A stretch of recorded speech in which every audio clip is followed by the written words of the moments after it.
Hello everyone, welcome again to my channel SK Educator. Video ক্লাসগুলি তোমাদের কেমন লাগছে কমেন্ট করে জানিও। পড়াগুলো ঠিকঠাক বুঝতে পারছো কি না তার ফিডব্যাক পেলে আমার সুবিধা হবে। ধন্যবাদ। আচ্ছা, তাহলে আজকে ক্লাস শুরু করা যাক। আমরা পড়ছিলাম রাসায়নিক বন্ধন গঠন। আমরা দুটো ক্লাস করে নিয়েছি, আজকে থার্ড ক্লাস। আজকে আমরা পড়ব রাসায়নিক বন্ধন গঠনের থার্ড টপিক, অর্থাৎ সমযোজী বন্ধন গঠন। ঠিক আছে, আমরা প্রথম ক্লাসে পড়েছিলাম রাসায়নিক বন্ধন কাকে বলে, রাসায়নিক বন্ধন গঠনের উদ্দেশ্য কী, রাসায়নিক বন্ধন কয় প্রকারের কী কী, এবং সেখানে আমরা সেকেন্ড ক্লাসে দেখেছিলাম যে রাসায়নিক বন্ধন হচ্ছে দুই প্রকার, তড়িৎযোজী বন্ধন এবং সমযোজী বন্ধন। আমরা সেকেন্ড ক্লাসে তড়িৎযোজী বন্ধন গঠন এবং তড়িৎযোজী বন্ধন কাকে বলে এবং কিছু উদাহরণের মাধ্যমে তড়িৎযোজী বন্ধন কীভাবে গঠিত হয় সেগুলো আমরা জেনেছিলাম। আজকে আমরা পড়ব সমযোজী বন্ধন, অর্থাৎ সমযোজী বন্ধন কীভাবে গঠিত হয়। আমরা বলেছিলাম যে তড়িৎযোজী বন্ধন বা আয়নীয় বন্ধন তৈরি হয় দুটি মৌলের মধ্যে, একটি ধাতু এবং একটি অধাতু। 1916 খ্রিস্টাব্দে বিজ্ঞানী লুইস সর্বপ্রথম এই সমযোজী বন্ধন বা সমযোজ্যতা এই সমযোজী বন্ধন বা সমযোজ্যতা ধারণা প্রথম দেন। ঠিক আছে, বিজ্ঞানী লুইসের মতে এই সমযোজী বন্ধন গঠিত হয় দুটি মৌলের মধ্যে, অর্থাৎ একটি অধাতু এবং অপরটিও অধাতু। অর্থাৎ দুটি অধাতু মৌলের মধ্যে যে টাইপের বন্ধন উৎপন্ন হয় সেই বন্ধনটি হচ্ছে সমযোজী বন্ধন। অর্থাৎ দুটি অধাতু মৌলের মধ্যে সমযোজী বন্ধন গঠিত হয়। এক্ষেত্রে মনে রাখবে যে এই অধাতু মৌল দুটি একই মৌলের হতে পারে বা ভিন্ন মৌলের হতে পারে, সেটা আমরা উদাহরণের মাধ্যমে পরপর দেখব। তো এই অধাতু মৌল দুটি এক্ষেত্রে মনে সমযোজী, অর্থাৎ সমানভাবে ব্যবহার করবে। কি ব্যবহার করবে? ইলেকট্রন জোড়। এক্ষেত্রে দুটি অধাতু মৌল ইলেকট্রন জোড় গঠন করে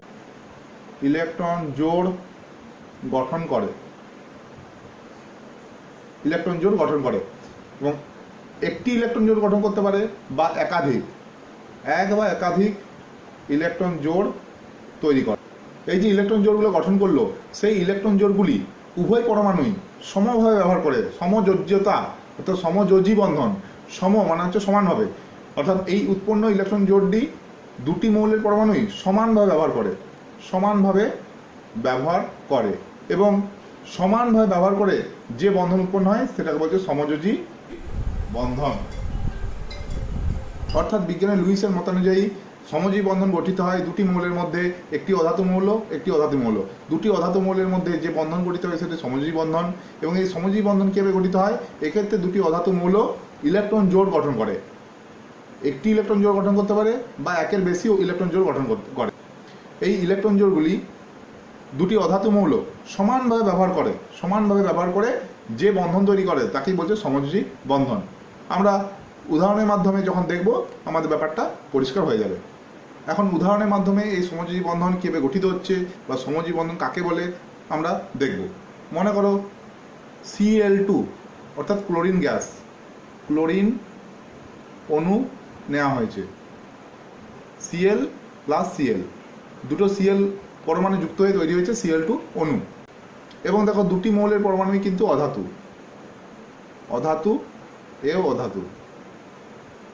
অর্থাৎ আমরা একটুকেই বললাম যে দুটি অধাতু মৌলের মধ্যে যে টাইপের বন্ধন উৎপন্ন হয় সেই বন্ধনটি হচ্ছে সমযোজী বন্ধন। অর্থাৎ Cl2-র মধ্যে যে বন্ধনটা উৎপন্ন হবে সেটা সমযোজী বন্ধন তৈরি হবে, কারণ দুটি মৌলের পরমাণুই কিন্তু অধাতু। ঠিক আছে, দেখে নেওয়া যাক। Cl দুটো পরমাণু লিখলাম। ক্লোরিনের পরমাণু ক্রমাঙ্ক কত? 17। আচ্ছা, ইলেকট্রোমিনাস করলে কি হবে? 2 8 10 আর 7 17। ঠিক আছে, একই হবে 2 8 10 আর 7 17। ঠিক আছে। আচ্ছা, এই Cl এর বাইরের কক্ষে ইলেকট্রন সংখ্যা 7টি, এই Cl এর বাইরের কক্ষে ইলেকট্রন সংখ্যা 7টি। এই 7টি ইলেকট্রনকে বলছে যোজ্যতা ইলেকট্রন। আমরা বলেছিলাম যে বহিস্থ কক্ষে ইলেকট্রনকে বলা হয় যোজ্যতা ইলেকট্রন। আমরা বলেছিলাম যে বহিস্থ কক্ষে ইলেকট্রন অর্থাৎ যোজ্যতা ইলেকট্রনগুলিকে ডট চিহ্নের মাধ্যমে আমাদের গঠন করার সময় প্রকাশ করতে হয়। তাহলে 2 3 4 5 6 আর হচ্ছে 7টা। একই হবে 1 2 3 4 5 6 7টা। তাহলে আমরা ডট চিহ্নের মাধ্যমে ইলেকট্রনগুলিকে প্রকাশ করলাম। এই ডট চিহ্নের মাধ্যমে ইলেকট্রনগুলিকে প্রকাশ করে গঠন দেখানোর পদ্ধতিকে বলা হয় লুইস ডট গঠন। লুইস ডট গঠন, লুইস ডট গঠন। আমরা আয়নীয় বন্ধনের ক্ষেত্রে যেমন পড়ছিলাম যে ইলেকট্রন ডট গঠন, এখানে বিজ্ঞানী লুইসের নাম অনুসারে এটার গঠনটাকে বলছে লুইস ডট গঠন, অর্থাৎ ইলেকট্রনগুলিকে আমরা ডট চিহ্নের মাধ্যমে প্রকাশ করছি। ঠিক আছে, এবার দেখো এই মৌলের পরমাণু দুটির বন্ধনে গঠন হওয়ার উদ্দেশ্য কি? বাইরে কক্ষে ইলেকট্রন সংখ্যা 8টি করা। বাইরে কক্ষে 7টি করে ইলেকট্রন আছে, 8টি করে ইলেকট্রন করতে হবে, অর্থাৎ একেও একটা ইলেকট্রন নিতে হবে, একেও একটা ইলেকট্রন নিতে হবে। কার কাছ থেকে নেবে? দেখো এ একে একটা ইলেকট্রন দেবে, আবার এ একে একটা ইলেকট্রন দেবে, অর্থাৎ দুজনেই একে অপরকে একটি করে ইলেকট্রন দিবে। তাহলে Cl 2 3 4 5 6 7টা ইলেকট্রন ছিল, আবার Cl 2 3 4 5 6 7টা ইলেকট্রন আছে। তো এর ক্ষেত্রে বাইরের কক্ষে 7টা ইলেকট্রন, এরও বাইরের কক্ষে 7টা ইলেকট্রন। তাহলে এর বাইরের কক্ষে 8টা ইলেকট্রন করতে গেলে কি করতে হবে? একটা ইলেকট্রন প্রয়োজন। আবার এই ক্লোরিন পরমাণুর বাইরের কক্ষে 8টি ইলেকট্রন করতে গেলে আরও একটা ইলেকট্রনের প্রয়োজন। তো কি করবে? এ এর কাছ থেকে ইলেকট্রন একটা নেবে, আবার এই পরমাণু এর কাছ থেকে একটা ইলেকট্রন নেবে, অর্থাৎ এ একে একটা দেবে আর এ একে একটা দেবে, অর্থাৎ একে অপরকে একটা করে ইলেকট্রন দিবে এবং একে অপরকে এই একটি করে ইলেকট্রন দান করার মাধ্যমে ইলেকট্রন জোড় গঠন করবে। দেখো Cl 2 3 4 5 6 7, Cl 1 2 3 4 5 6 7, 7টা ইলেকট্রন আছে। এ এর কাছ থেকে একটা ইলেকট্রন নেবে, অর্থাৎ 7টা ছিল আর এর কাছ থেকে একটা নিল, 8টা তৈরি হলো। আবার এই ক্লোরিন পরমাণু এর কাছ থেকে একটা ইলেকট্রন নেবে, নিজের 7টা ছিল আর একটা এর কাছ থেকে নিল, তাহলে নিজের 7টা এবং এই ক্লোরিন পরমাণু থেকে একটা, অর্থাৎ বাইরের পক্ষে 8টা ইলেকট্রন। এই যে একটা করে ইলেকট্রন নিজেদের মধ্যে সমানভাবে ব্যবহার করেছে, এই একটা করে ইলেকট্রন সমানভাবে ব্যবহার করার মাধ্যমে তৈরি হয়েছে ইলেকট্রন জোড়। ইলেকট্রন জোড় এবং কটা ইলেকট্রন জোড় তৈরি হয়েছে? একটি করে ইলেকট্রন সমানভাবে ব্যবহার করার মাধ্যমে তৈরি হয়েছে একটি ইলেকট্রন জোড়, এবং একটি ইলেকট্রন জোড় থেকে উৎপন্ন হয় একটি সমযোজী বন্ধন। একটি বন্ধন, অর্থাৎ এই ক্লোরিন পরমাণু অপর ক্লোরিনের ইলেকট্রন ব্যবহার করছে, আবার এই ক্লোরিন পরমাণু এর ইলেকট্রন ব্যবহার করছে, অর্থাৎ একে অপরের সমভাবে নিজেদের ইলেকট্রন এবং অপরের ইলেকট্রন ব্যবহার করছে, এবং এইভাবে তৈরি হয় একটি করে ইলেকট্রন সমানভাবে ব্যবহার করার মাধ্যমে তৈরি হয় ইলেকট্রন জোড়। এবং যেহেতু একটি করে ইলেকট্রন শেয়ার করছে, তাই জন্য তৈরি হচ্ছে একটি ইলেকট্রন জোড়, এবং একটি ইলেকট্রন জোড় থেকে তৈরি হয় একটি বন্ধন বা একটি সমযোজী বন্ধন। তাহলে যে বন্ধনটা তৈরি হচ্ছে সেটা কিভাবে লিখবো? Cl বন্ড Cl, অর্থাৎ একটি করে ইলেকট্রন জোড়ের মাধ্যমে তৈরি হচ্ছে একটি সমযোজী বন্ধন, এবং বাকি ইলেকট্রনগুলো 2 3 4 5 6 2 3 4 5 6। এইটা হচ্ছে আমাদের লুইস ডট গঠন। কার? ক্লোরিন পরমাণুর লুইস ডট গঠন। লুইস ডট গঠন। এভাবে উভয় ক্লোরিন পরমাণু ইলেকট্রন জোড়কে সমানভাবে ব্যবহার করে তৈরি করে একটি সমযোজী বন্ধন, অর্থাৎ একটি ইলেকট্রন জোড় গঠনের মাধ্যমে একটি সমযোজী বন্ধন তৈরি করে, এবং এইভাবে নিজেদের বাইরের কক্ষে ইলেকট্রন সংখ্যা 8টি পূর্ণ করে। এই ক্লোরিন পরমাণুরও 8টি ইলেকট্রন আছে, দেখো 2 3 4 5 6 7 এবং 8, এবং এই ক্লোরিন পরমাণু 8টি ইলেকট্রন আছে 2 3 4 5 6 7 এবং 8, অর্থাৎ উভয় ক্লোরিন পরমাণুর বাইরের কক্ষে কটা করে ইলেকট্রন হলো? 8টি করে ইলেকট্রন হলো। এবং এই একটি বন্ধন মানে হচ্ছে দুটি ইলেকট্রন, দুটি ইলেকট্রনের সমন্বয়ে তৈরি হয়েছে একটি বন্ধন। অর্থাৎ দেখতে পাচ্ছি প্রত্যেকটা ক্লোরিন পরমাণুর বাইরের কক্ষে 8টি ইলেকট্রন, অর্থাৎ অষ্টক পূর্তি ঘটেছে, অর্থাৎ বাইরের কক্ষে 8টি ইলেকট্রন স্থাপন হয়েছে। নিজের 7টা ইলেকট্রন এবং অপরের কাছ থেকে পাওয়া একটা ইলেকট্রন, অর্থাৎ 8টা ইলেকট্রন। আবার এই ক্লোরিন পরমাণুরও নিজের 7টা ইলেকট্রন এবং অন্যের কাছ থেকে একটা ইলেকট্রন, অর্থাৎ উভয় ক্লোরিন পরমাণুর বাইরের কক্ষে ইলেকট্রন সংখ্যা 8টি হয়েছে, অর্থাৎ অষ্টক পূর্তি ঘটেছে। এভাবে সমযোজী বন্ধন গঠিত হয়। আমরা আরও কয়েকটা উদাহরণ দেখে নিই। আমরা নেক্সট চলে আসছি হাইড্রোজেন অণু, H2 অণু। এই হাইড্রোজেন অণু তৈরি হয়েছে দুটো হাইড্রোজেন পরমাণুর সমন্বয়ে। H + H সমান হচ্ছে H2 অণু, একটি হাইড্রোজেন পরমাণু এবং অপর একটি হাইড্রোজেন পরমাণু। ঠিক আছে? আচ্ছা, এই হাইড্রোজেনের পরমাণু ক্রমাঙ্ক কত? 1। পরমাণু ক্রমাঙ্ক 1। ঠিক আছে? এবং ইলেকট্রন বিন্যাস করলে কি হবে? 1, অর্থাৎ একটি ইলেকট্রন আছে, এর ক্ষেত্রে একটি ইলেকট্রন আছে, অর্থাৎ বাইরের কক্ষে ইলেকট্রন সংখ্যা একটি, অর্থাৎ যোজ্যতা ইলেকট্রনের সংখ্যা একটি উভয় ক্ষেত্রেই। হাইড্রোজেনের নিকটবর্তী নিষ্ক্রিয় মূল্য কে আছে? হিলিয়াম। হিলিয়াম পরমাণু ক্রমাঙ্ক কত? 2, অর্থাৎ ইলেকট্রন সংখ্যা, অর্থাৎ ইলেকট্রন বিন্যাস করলে 2, প্রথম কক্ষে দুটি ইলেকট্রন আছে। তো হাইড্রোজেন পরমাণু কি চাইবে? নিকটবর্তী নিষ্ক্রিয় মৌল অর্থাৎ হিলিয়ামের মতো ইলেকট্রন বিন্যাস করতে, অর্থাৎ বাইরের কক্ষে হাইড্রোজেনের একটি ইলেকট্রন আছে, কি করবে, সবসময় চাইবে যে বাইরের কক্ষে হিলিয়ামের মতো দুটো ইলেকট্রন করতে, অর্থাৎ বাইরের কক্ষে ইলেকট্রন সংখ্যা দুটি করতে, অর্থাৎ হাইড্রোজেনের বাইরের কক্ষে দুটি ইলেকট্রন করতে আরও একটি ইলেকট্রন প্রয়োজন। সেই ইলেকট্রনটা কার কাছ থেকে পাবে, এই হাইড্রোজেন অপর হাইড্রোজেন পরমাণু থেকে একটি ইলেকট্রন পাবে। ঠিক একইভাবে এই হাইড্রোজেন পরমাণুর বাইরের কক্ষে একটি ইলেকট্রন, এরও ঠিক একইভাবে বাইরের কক্ষে দুটি ইলেকট্রন করতে, বাইরের কক্ষে দুটি ইলেকট্রন করতে কি করবে, অপর হাইড্রোজেন পরমাণু থেকে একটি ইলেকট্রন নেবে। তাহলে দেখি বাইরের কক্ষে ইলেকট্রনকে আমরা ডট চিহ্নের মধ্যে প্রকাশ করব, ঠিক আছে। অপর হাইড্রোজেন পরমাণু তার বাইরের কক্ষে ইলেকট্রনকে ডট চিহ্নের মধ্যে প্রকাশ করব। তো হাইড্রোজেনের বাইরের কক্ষে ইলেকট্রন সংখ্যা একটি, দুটি ইলেকট্রন করতে গেলে অপরের কাছ থেকে একটি ইলেকট্রন নেবে, অর্থাৎ এ একে একটা ইলেকট্রন দেবে আর এ একে একটা ইলেকট্রন দেবে। তাহলে কি হচ্ছে, এইচ একটি করে ইলেকট্রন আছে, এই হাইড্রোজেন পরমাণু এর কাছ থেকে একটা ইলেকট্রন নেবে, হাইড্রোজেনে একটি আছে আর একটা নিল, তাহলে দুটো হলো নিজের হিলিয়ামের মতো। এই হাইড্রোজেন পরমাণু এর একটি আছে নিজের, এর কাছ থেকে একটি নেবে, তাহলে তৈরি হলো দুটো। তাহলে এই হাইড্রোজেনের ক্ষেত্রেও দুটো ইলেকট্রন হলো, এই হাইড্রোজেন নিজের একটি ছিল আর একটা নিল, দুটো।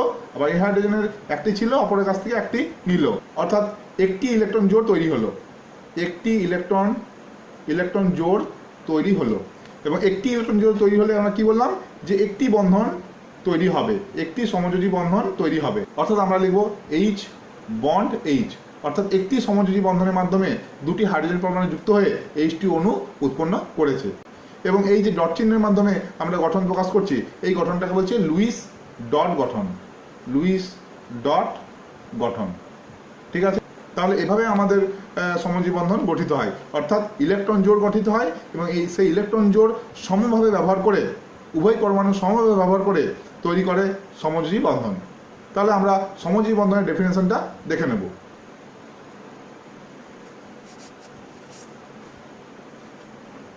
তাহলে দেখে নেওয়া যাক সমযোজী বন্ধন কাকে বলে। আমরা বলেছিলাম নিকটবর্তী নিষ্ক্রিয় গ্যাস পরমাণুর মতো ইলেকট্রন বিন্যাস লাভের জন্য, নিকটবর্তী নিষ্ক্রিয় গ্যাস পরমাণুর মতো ইলেকট্রন বিন্যাস লাভের জন্য একই বা দুটি ভিন্ন মৌলের পরমাণু, একই পরমাণু হতে পারে বা একই মৌলের পরমাণু হতে পারে বা দুটি ভিন্ন মৌলের পরমাণু হতে পারে, দুটি ভিন্ন মৌলের পরমাণুর মধ্যে এক বা একাধিক ইলেকট্রন জোড় গঠন করে, একটি ইলেকট্রন জোড় গঠন হতে পারে বা দুটি ইলেকট্রন জোড় গঠন হতে পারে বা একাধিক ইলেকট্রন জোড় গঠন হতে পারে, এক বা একাধিক ইলেকট্রন জোড় গঠন করে সমভাবে ব্যবহার করে পরস্পর যুক্ত হয়ে যাওয়ার ক্ষমতাকে বলছে সমযোজ্যতা। এবং এই সমযোজ্যতার মাধ্যমে যে প্রকৃতির বন্ধন উৎপন্ন হয় তাকে বলছে সমযোজী বন্ধন। এবং এই সমযোজী বন্ধনের মাধ্যমে উৎপন্ন যৌগগুলি বলছে সমযোজী যৌগ।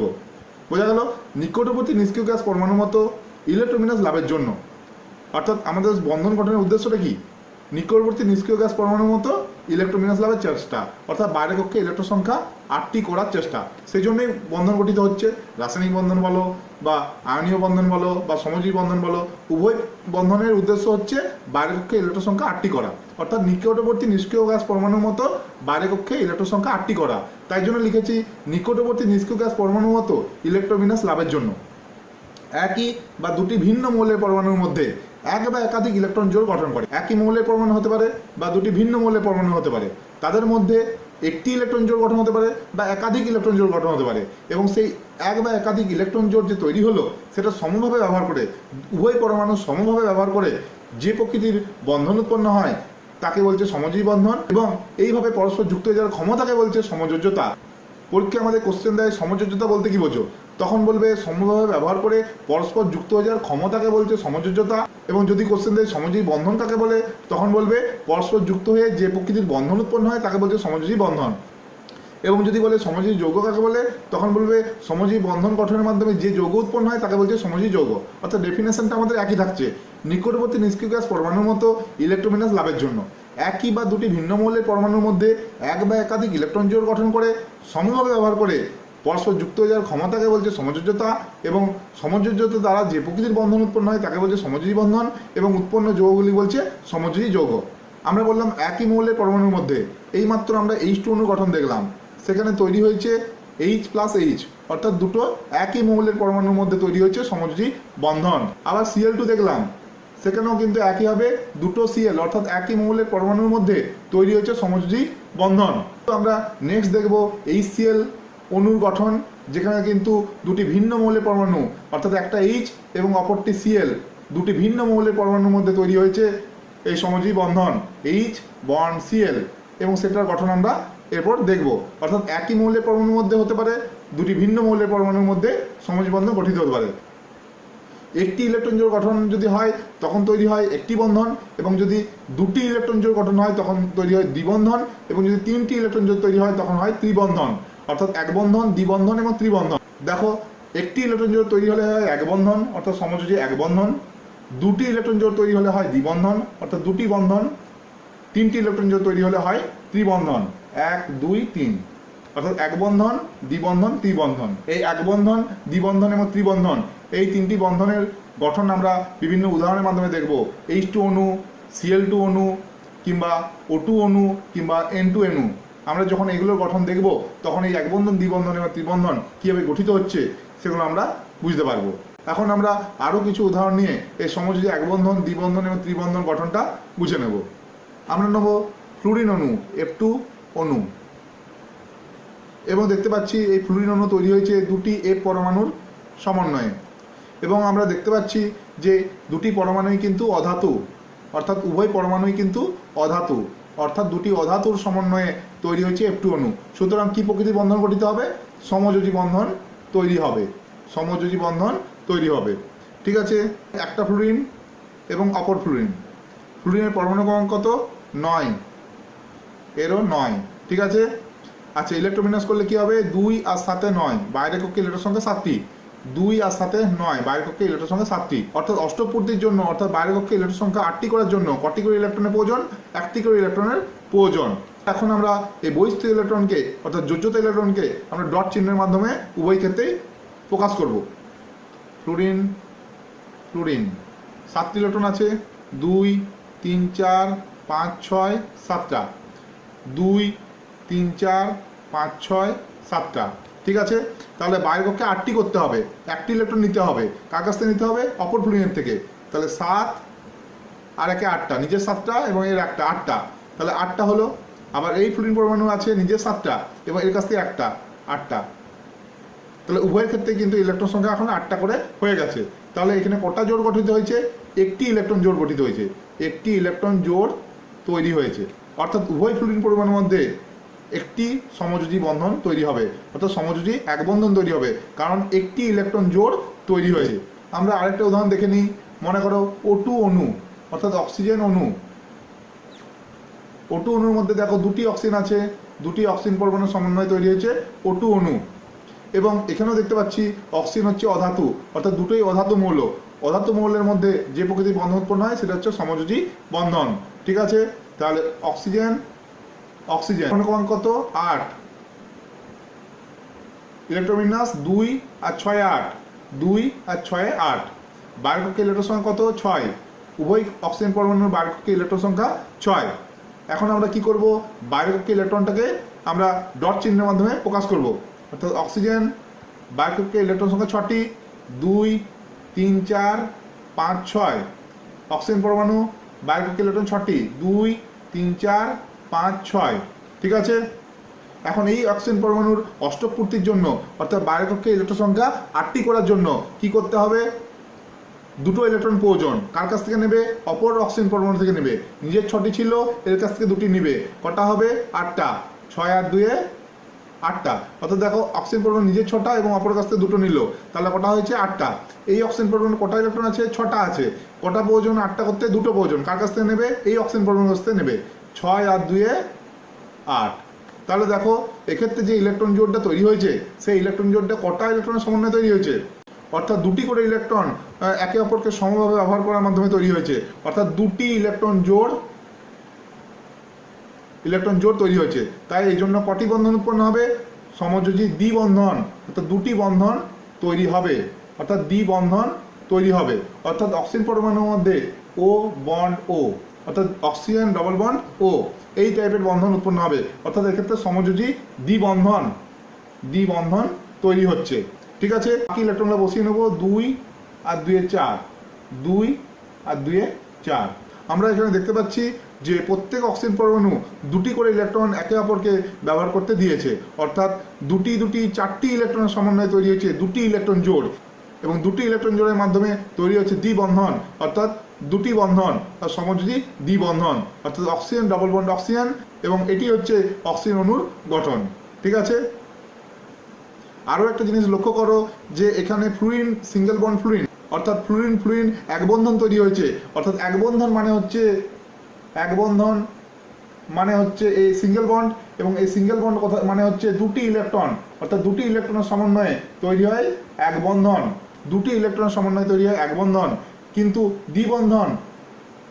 দ্বিবন্ধন অর্থাৎ দুটি বন্ড, এই দুটি বন্ড তৈরি হয় চারটি ইলেকট্রনের মাধ্যমে।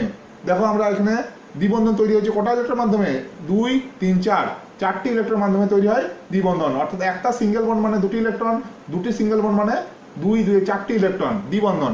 একইভাবে ত্রিবন্ধন মানে তিনটে বন্ড, 1 2 3, তিনটে বন্ধন। তিনটে বন্ধন মানে কটা ইলেকট্রন হবে, প্রত্যেক বন্ডে দুটো করে ইলেকট্রন, তাহলে 3 2 6, অর্থাৎ 2 3 4 5 6, প্রত্যেকটা বন্ধন মানে দুটি করে ইলেকট্রন, অর্থাৎ 2 2 4 আর 2 6, 6টি ইলেকট্রনের সমন্বয়ে তৈরি হবে ত্রিবন্ধন। আমরা একেবারে নাইট্রোজেন অণুর ক্ষেত্রে ত্রিবন্ধনের কথা দেখব। নেক্সট আমরা দেখব নাইট্রোজেন অণু, N2 অণু। নাইট্রোজেন অণু মানে কি, দুটো নাইট্রোজেন পরমাণুর সমন্বয়ে তৈরি, এবং দেখতে পাচ্ছি উভয় পরমাণুই কিন্তু অধাতু পরমাণু, সেজন্য এই বন্ধন তৈরি হবে সমযোজী বন্ধন। তাহলে নাইট্রোজেন পরমাণু ক্রমাঙ্ক কত, 7। ইলেকট্রোমিনাস করলে কি হবে, 2 আর 5 7, 2 আর 5 7। বাইরের কক্ষে ইলেকট্রন সংখ্যা কত, 5টি, এরও 5টি, অর্থাৎ এক্ষেত্রে বাইরের কক্ষে 8টি ইলেকট্রন করতে গেলে কি করতে হবে, 3টে করে ইলেকট্রন উভয়ের প্রয়োজন, এরও 3টে ইলেকট্রন প্রয়োজন, এরও 3টে ইলেকট্রন প্রয়োজন। আচ্ছা, বহিস্থ কক্ষে ইলেকট্রন 5টি আছে, সেটাকে আমরা ডট চিহ্নের মাধ্যমে প্রকাশ করব। নাইট্রোজেন বাইরের কক্ষে 5টা ইলেকট্রন, 2 3 4 5, নাইট্রোজেন 2 3 4 5, উভয়ের 5টা করে ইলেকট্রন বসিয়ে নিয়েছি। তাহলে কটা প্রয়োজন, এর কটা প্রয়োজন ইলেকট্রন, 3টি। কার কাছ থেকে নেবে, অপর নাইট্রোজেন পরমাণু থেকে নেবে। দেখো এর নিজের 5টা আছে, 2 3 4 5, আর এর কাছ থেকে 3টে নেবে, 6 7 8, অর্থাৎ এই নাইট্রোজেন পরমাণুর 8টা ইলেকট্রন হয়ে গেল, নিজের 5টা, অপরের কাছ থেকে 3টে, 8টা। আবার এই নাইট্রোজেন পরমাণুর কটা আছে, 3 আর 2 5টা আছে, এবং আরও 3টে প্রয়োজন, কার কাছ থেকে নেবে, অপর নাইট্রোজেন পরমাণু থেকে নেবে। তাহলে এর নিজের 5টা, এর কাছ থেকে আরও 3টে নিয়ে নিল, তাহলে তৈরি হলো 8টা, অর্থাৎ নাইট্রোজেন পরমাণু 8টা ইলেকট্রন পেয়ে গেল, অর্থাৎ উভয় নাইট্রোজেন পরমাণুর অষ্টপূর্তি ঘটে গেল, অর্থাৎ বাইরের কক্ষে ইলেকট্রন সংখ্যা 8টি হয়ে গেল। অর্থাৎ দেখো এখানে দুটি নাইট্রোজেন পরমাণুর মধ্যে যে ইলেকট্রন জোড় তৈরি হয়েছে, কটি ইলেকট্রন জোড় তৈরি হয়েছে, 3টি ইলেকট্রন জোড় তৈরি হয়েছে, 3টি ইলেকট্রন জোড় তৈরি হয়েছে। 3টি ইলেকট্রন জোড়, একটি জোড়ে 2টি ইলেকট্রন, 3টি ইলেকট্রন জোড়ে 6টি ইলেকট্রন, 6টি ইলেকট্রনের সমন্বয়ে 3টি ইলেকট্রন জোড় তৈরি হয়েছে। তাহলে কটি বন্ধন তৈরি হবে, 3টি ইলেকট্রন জোড় থেকে তৈরি হবে 3টি বন্ধন, ত্রিবন্ধন। আমরা বললাম একটি ইলেকট্রন জোড় থেকে তৈরি হয় এক বন্ধন, 2টি থেকে দ্বিবন্ধন, এবং 3টি থেকে ত্রিবন্ধন। অর্থাৎ দেখো 1 2 3 4 5 6, 6টি ইলেকট্রনের সমন্বয়ে তৈরি হয়েছে 3টি ইলেকট্রন জোড়, এবং 3টি ইলেকট্রন জোড় থেকে উৎপন্ন হচ্ছে 3 বন্ধন, অর্থাৎ 3টি বন্ধন। দুটি নাইট্রোজেন পরমাণুর মধ্যে 1 2 3, 3টি বন্ধন তৈরি হয়েছে। প্রত্যেকটা বন্ধন মানে দুটি করে ইলেকট্রন, 2 2 4 আর 2 6, অর্থাৎ একটি বন্ধন, দুটি বন্ধন, 3টি বন্ধন। এই হচ্ছে নাইট্রোজেন অণুর গঠন, এবং পড়ে রইল দুটি করে ইলেকট্রন, 2 এদিকে 2। এই হচ্ছে আমাদের নাইট্রোজেন অণুর লুইস গঠন। সমযোজী বন্ধনের ডেফিনেশনে দেখো একটি ইলেকট্রন জোড়ের কথা বলা হয়েছে বা একাধিক ইলেকট্রন জোড়ের কথা বলা হয়েছে। যেখানে একটি ইলেকট্রন জোড় হয় সেখানে তৈরি হয় এক বন্ধন, যেটা উদাহরণ আমরা দেখলাম H2 অণুর ক্ষেত্রে, অর্থাৎ H সিঙ্গেল বন্ড H, অর্থাৎ এক বন্ধন তৈরি হয়েছে। F2 F single bond F তৈরি হয়েছে। বা আমরা দেখলাম Cl2 Cl single bond Cl, অর্থাৎ এক সমযোজী এক বন্ধন তৈরির মাধ্যমে, অর্থাৎ একটি ইলেকট্রন জোড় তৈরির মাধ্যমে এগুলি তৈরি হয়েছে। ঠিক একইভাবে দুটি ইলেকট্রন জোড় গঠনের মাধ্যমে তৈরি হবে দ্বিবন্ধন। এবং উদাহরণ কি দেখলাম, O2, আরও উদাহরণ আমরা দেখব। O2 ক্ষেত্রে দেখলাম অক্সিজেন ডবল বন্ড অক্সিজেন, অর্থাৎ দ্বিবন্ধন তৈরি হয়েছে। ঠিক একইভাবে 3টি ইলেকট্রন জোড় গঠনের মাধ্যমে তৈরি হয়েছে ত্রিবন্ধন, অর্থাৎ 3টে বন্ধন। উদাহরণ কি দেখলাম, নাইট্রোজেন N2 অণু, যেখানে N ট্রিপল বন্ড N। আমরা আরও কিছু উদাহরণ দেখে নেব, তার আগে আমরা কিছু সমযোজী বন্ধনের বৈশিষ্ট্য দেখে নিই। এখন আমরা সমযোজী বন্ধনের কিছু বৈশিষ্ট্য দেখে নেব। 1 নম্বর, ভৌত অবস্থা। সমযোজী বন্ধন কেমন প্রকৃতির হয়, সাধারণ উষ্ণতা ও চাপে সমযোজী বন্ধন কিন্তু গ্যাসীয় ও তরল প্রকৃতির হয়, গ্যাসীয় ও তরল প্রকৃতির হয়, তরল প্রকৃতির হয়। এবং যে সমস্ত কঠিনগুলো আছে সেগুলো কিন্তু কোমল কঠিন হয়, কোমল কঠিন হয়, অর্থাৎ কঠিন পদার্থগুলি খুব সফট হয়, সফট সলিড হয়। যেমন মনে করো অক্সিজেন O2 গ্যাসীয় প্রকৃতির, নাইট্রোজেন গ্যাসীয় প্রকৃতির, ক্লোরিন গ্যাসীয় প্রকৃতির, ঠিক আছে। H2O জল তরল প্রকৃতির। আচ্ছা, ক্লোরোফর্ম CaCl3 ক্লোরোফর্ম চেতনানাশ হিসেবে কাজে লাগে ক্লোরোফর্ম, যা তরল প্রকৃতির। আবার হচ্ছে কোমল কঠিন, যার উদাহরণ হচ্ছে ন্যাপথালিন, যেটা আমরা আলমারি বা জামা কাপড়ের মধ্যে রাখি, জীবাণু হিসেবে কাজে লাগে। এই ন্যাপথালিন বেশ কিছুদিন রাখার পর দেখবে যে উবে যায়, অর্থাৎ শেষ হয়ে যায়। এই উবে যাওয়ার জন্য একে বলছে উদ্বায়ী কঠিন, এবং এরা হয় সফট কঠিন, অর্থাৎ সফট সলিড, অর্থাৎ কোমল কঠিন। এই ন্যাপথালিন হলো একটি সমযোজী কঠিন পদার্থের উদাহরণ। অর্থাৎ ভৌত অবস্থা কি দেখলাম, গ্যাসীয় প্রকৃতি হতে পারে, তরল প্রকৃতি হতে পারে, আবার কোমল কঠিনও হতে পারে। ন্যাপথালিন তার প্রকৃষ্ট উদাহরণ। আচ্ছা, 2 নম্বর গলনাঙ্ক ও স্ফুটনাঙ্ক। আমরা আয়নীয় বন্ধন বা আয়নীয় যৌগের ক্ষেত্রে দেখেছি ক্যাটায়ন এবং অ্যানায়নগুলি স্থির তাড়িত আকর্ষণ বল দ্বারা, অর্থাৎ তীব্র আকর্ষণ বল দ্বারা পরস্পর যুক্ত থেকে যৌগ গঠন করে। তাই জন্য তাদের ক্ষেত্রে গলনাঙ্ক স্ফুটনাঙ্ক খুব বেশি হয়, অর্থাৎ তাদের মধ্যে ক্যাটায়ন অ্যানায়নগুলি তীব্র আকর্ষণ বল দ্বারা যুক্ত থাকে। কিন্তু সমযোজী যৌগের ক্ষেত্রে, অর্থাৎ সমযোজী বন্ধন যেখানে গঠিত হয়, সেখানে সমযোজী বন্ধন দৃঢ় না হয়, সমযোজী বন্ধন দৃঢ় হয় না। সমযোজী বন্ধন দৃঢ় না হওয়ার কারণে এক্ষেত্রে গলনাঙ্ক স্ফুটনাঙ্ক কম হয়, ঠিক আছে। অর্থাৎ সমযোজী যৌগের ক্ষেত্রে গলনাঙ্ক স্ফুটনাঙ্ক আয়নীয় বন্ধন অপেক্ষা কম হয়। 3 নম্বর তড়িৎ পরিবাহিতা। আমরা আয়নীয় বন্ধনের ক্ষেত্রে দেখেছি, যে বা আয়নীয় যৌগের ক্ষেত্রে আমরা দেখেছি জলীয় দ্রবণে ক্যাটায়ন এবং অ্যানায়নে ভেঙে যায়, অর্থাৎ NaCl জলীয় দ্রবণে Na+ এবং Cl-, এই যে আয়নে ক্যাটায়ন এবং অ্যানায়নে ভেঙে যায়, এই আয়নগুলি তড়িৎ পরিবহনের জন্য দায়ী। এটা আমরা আয়নীয় যৌগের ক্ষেত্রে দেখেছিলাম। কিন্তু সমযোজী যৌগের ক্ষেত্রে আয়ন উৎপন্ন না হয় এরা তড়িৎ পরিবহন করতে পারে না, ঠিক আছে, বোঝা গেল। অর্থাৎ সমযোজী যৌগের ক্ষেত্রে এরকম কিন্তু জলীয় দ্রবণে আয়ন উৎপন্ন হয় না, আয়ন উৎপন্ন না হওয়ার জন্য তড়িৎ পরিবহন করতে পারে না। অর্থাৎ N2 বিয়োজিত হয়ে N+ এবং N- এরকম টাইপের কিন্তু আয়ন উৎপন্ন হয় না, সেজন্য তড়িৎ পরিবহন করতে পারে না। নেক্সট, দ্রাব্যতার ক্ষেত্রে আমরা 2 রকম দ্রাবকের কথা বলেছিলাম, ধ্রুবীয় দ্রাবক এবং অধ্রুবীয় দ্রাবক।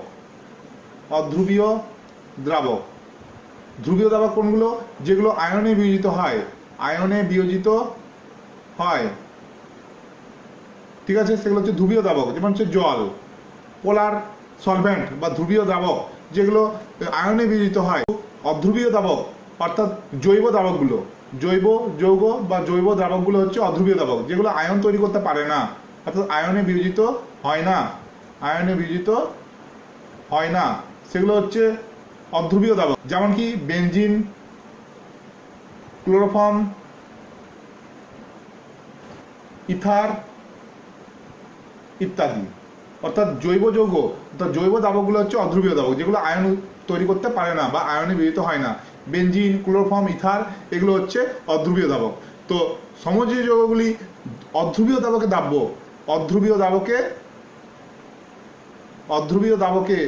দ্রাব্য অর্থাৎ দ্রবীভূত হয়, কিন্তু ধ্রুবীয় দ্রাবকে দ্রবীভূত হয় না।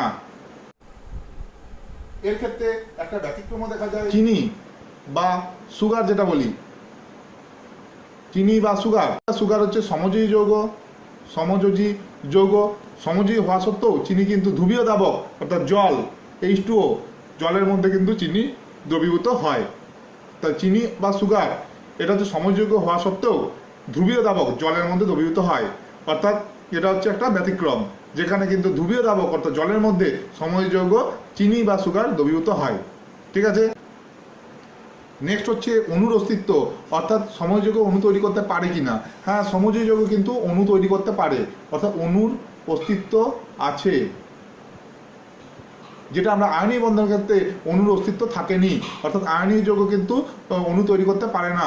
কিন্তু আমরা সমযোজীর ক্ষেত্রে আমরা দেখব অণুর অস্তিত্ব আছে, অর্থাৎ H2 অণু, N2 অণু, CO2 অণু, জলের অণু H2 অণু, বা অ্যামোনিয়া NH3 অণু, বা মিথেন অণু CH4, প্রত্যেকে কিন্তু সমযোজী যৌগ এবং প্রত্যেকে কিন্তু অণু তৈরি করে, অর্থাৎ স্বতন্ত্র অণুর কিন্তু অস্তিত্ব আছে। এখানে আয়নীয় যৌগ দেখেছিলাম, সেই আয়নীয় যৌগের ক্ষেত্রে কিন্তু অণুর অস্তিত্ব তৈরি হয়নি, অণুর অস্তিত্ব থাকেনি, অণুর অস্তিত্ব থাকেনি আয়নীয় যৌগের ক্ষেত্রে। কারণ NaCl এক্ষেত্রে কিন্তু অণু তৈরি হয় না, বা KCl অণু তৈরি হয় না, CaO ক্যালসিয়াম অক্সাইড অণু তৈরি হয় না। একটি ধাতু একটি অধাতু সমন্বয়ে তৈরি হয় আয়নীয় যৌগ। NaCl ধাতু অধাতু, ধাতু অধাতু সমন্বয়ে তৈরি হয় আয়নীয় যৌগ। KCl কে ধাতু, Cl অধাতু, এই ধাতু অধাতু সমন্বয়ে তৈরি হয় আয়নীয় যৌগ। এবং আয়নীয় যৌগের ক্ষেত্রে অণুর অস্তিত্ব দেখা যায় না, অর্থাৎ অণু তৈরি হয় না। এক্ষেত্রে আমরা কি বলেছিলাম, যে কেলাসাকার কঠিন পদার্থ উৎপন্ন হয়, কেলাস গঠিত হয়, অণু স্বতন্ত্র অণু কিন্তু উৎপন্ন হয় না আয়নীয় যৌগের ক্ষেত্রে। কিন্তু সমযোজীর ক্ষেত্রে স্বতন্ত্র অণুর অস্তিত্ব আছে, H2 অণু, নাইট্রোজেন অণু, CH4 অণু, মিথেন অণু, অ্যামোনিয়া অণু, CO2 অণু, H2 অণু ইত্যাদি। এরকম প্রচুর অণুর কিন্তু অস্তিত্ব সমযোজীর ক্ষেত্রে আছে। এ প্রসঙ্গে একটা কথা বলে রাখি, আমাদের পরীক্ষায় কোশ্চেন দেয় সমযোজী যৌগ, সমযোজী যৌগ ও আয়নীয় যৌগ, আয়নীয় যৌগ এদের মধ্যে পার্থক্য নিরূপণ করো, বা পার্থক্য লিখো, আয়নীয় যৌগ এবং সমযোজী যৌগের মধ্যে পার্থক্য লিখো। সেক্ষেত্রে আমাদের এই 5টা বা 6টা পয়েন্ট আমরা লিখে দিলেই আমাদের পার্থক্য হয়ে যাবে। 1 নম্বর ভৌত অবস্থা, সমযোজীর ক্ষেত্রে ভৌত অবস্থা কি হয় বললাম, সাধারণ অবস্থায় গ্যাসীয় বা তরল, এবং কঠিন হলেও সেটা হচ্ছে সফট সলিড বা কোমল কঠিন। কিন্তু আয়নীয় যৌগের ক্ষেত্রে কিন্তু কি বললাম, ভৌত অবস্থা আগের দিন বলেছিলাম যে কেলাসাকার কঠিন পদার্থ হয়, এটা তরল বা গ্যাসীয় প্রকৃতির হয় না। 2 নম্বর গলনাঙ্ক স্ফুটনাঙ্ক, সমযোজীর ক্ষেত্রে গলনাঙ্ক স্ফুটনাঙ্ক কম হয়, কিন্তু আয়নীয় যৌগের ক্ষেত্রে গলনাঙ্ক স্ফুটনাঙ্ক বেশি হয়। 3 নম্বর তড়িৎ পরিবাহিতা, সমযোজীগুলি তড়িৎকরণ করতে পারে না, অর্থাৎ আয়নে বিয়োজিত হয় না, সেজন্য সমযোজী যৌগগুলি তড়িৎকরণ করতে পারে না। কিন্তু আয়নীয় যৌগগুলি আয়নে বিয়োজিত হয়, সেজন্য তড়িৎকরণ করতে পারে। এরা গলিত অবস্থায় বা জলে দ্রবীভূত অবস্থায় আয়নে বিয়োজিত হয়, ওই জন্য আয়নীয় যৌগগুলি তড়িৎকরণ করতে পারে। 4 নম্বর দ্রাব্যতা, দ্রাব্যতার ক্ষেত্রে কি বললাম, সমযোজীগুলি অধ্রুবীয় দাবকে দ্রবীভূত হয়, অর্থাৎ বেনজিন, ক্লোরোফর্ম, ইথার ইত্যাদি অধ্রুবীয় দাবকে দ্রবীভূত হয়, কিন্তু ধ্রুবীয় দাবকে দ্রবীভূত হয় না। অপরপক্ষে আয়নীয় যৌগগুলি ধ্রুবীয় দাবক অর্থাৎ জলে দ্রবীভূত হয়, কিন্তু অধ্রুবীয় দাবক অর্থাৎ বেনজিন, ইথার এইসব অধ্রুবীয় দাবকে দ্রবীভূত হয় না। অণুর অস্তিত্ব, অণুর অস্তিত্বের ক্ষেত্রে সমযোজীর ক্ষেত্রে অণুর অস্তিত্ব আছে, অর্থাৎ সমযোজীগুলি অণু তৈরি করতে পারে। অপরপক্ষে আয়নীয় যৌগের ক্ষেত্রে অণুর অস্তিত্ব নেই, অর্থাৎ এরা অণু তৈরি করতে পারে না। ঠিক আছে, এই 5টি বা 6টি পয়েন্টের মাধ্যমে আমরা সমযোজী যৌগ বা আয়নীয় যৌগের পার্থক্য লিখতে পারবো।